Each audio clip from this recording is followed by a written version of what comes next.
Okay, let's be honest. Trying to keep up with the news about artificial intelligence can feel like a full-time job, and it'll give you serious whiplash.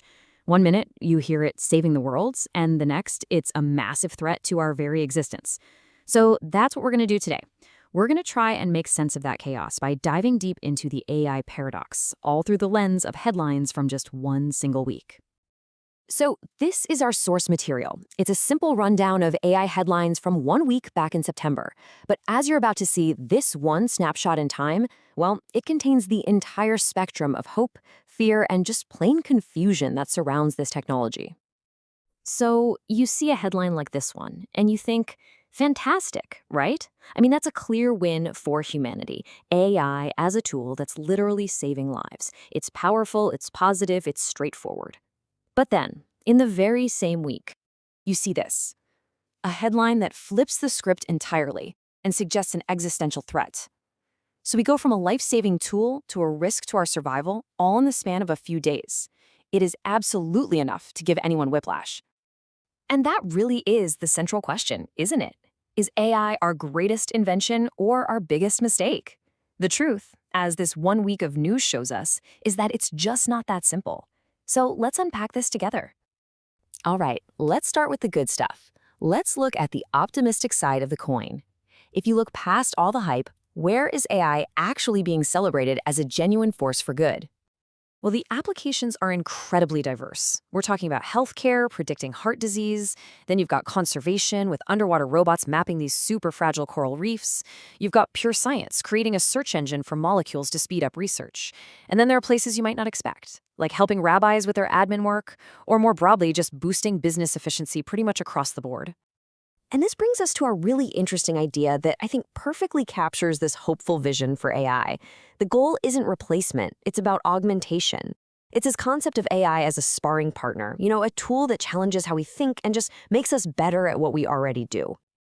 But of course, for every headline that's filled with promise, this week offered another one that tells a very, very different story. One that's filled with risk, anxiety, and a fundamental threat to trust. And the threats are just as varied as the benefits. You've got cybersecurity experts warning that we're entering a golden age of hacking. We're seeing a huge rise in really sophisticated AI-driven scams. In education, there's this whole debate over tools that students are calling spy tech. And all of this just feeds into a broader trust deficit, where it gets harder and harder to know what's real. It's even hitting the world of culture, with AI being used to impersonate artists on platforms like Spotify.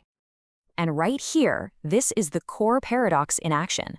The very same quality of AI, its openness, the fact that anyone can access it, is praised for its ability to supercharge national innovation, while at the exact same time, it's blamed for starting a golden age of hacking. The technology's greatest strength is also its greatest weakness. So naturally, this tension flows right into one of the most personal questions for all of us. What is AI going to do to our jobs?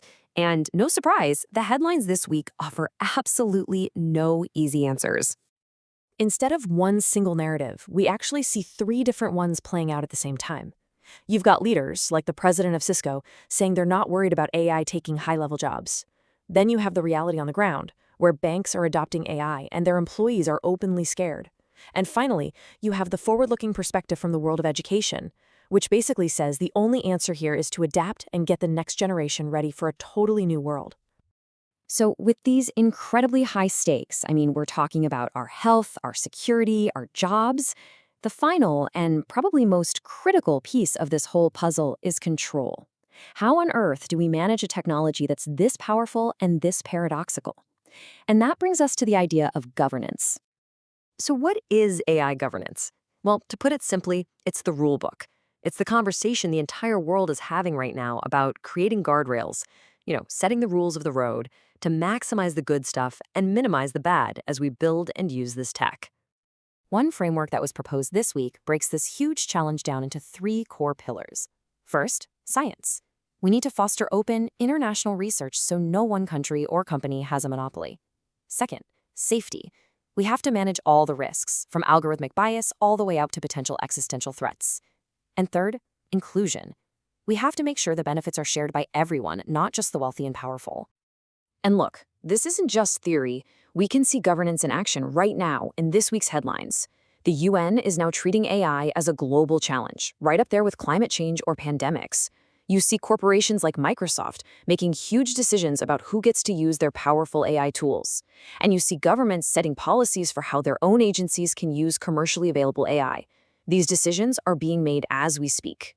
So after a week of these dizzying headlines, from saving lives to risking our survival, maybe the most important takeaway is this: AI itself isn't good or evil. It's a tool. More than that, it's a mirror that reflects the values, the priorities, and the intentions of the people who are building and using it. And that leaves us with the ultimate question: what do we want to see when we look in that mirror?